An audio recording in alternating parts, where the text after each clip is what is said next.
mais um movimento de chamamé.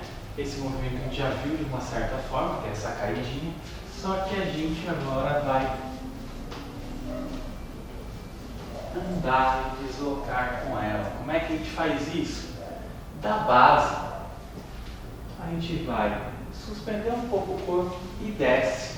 Antes de suspender, desce de novo. Antes de suspender, desce de novo. Pode até andar um pouco e voltar, mas vai deslocar desse jeito.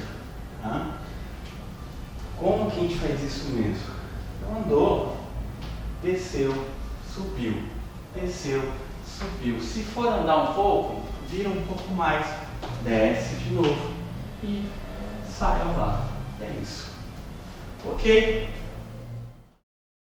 En el resplandor de tu sabuga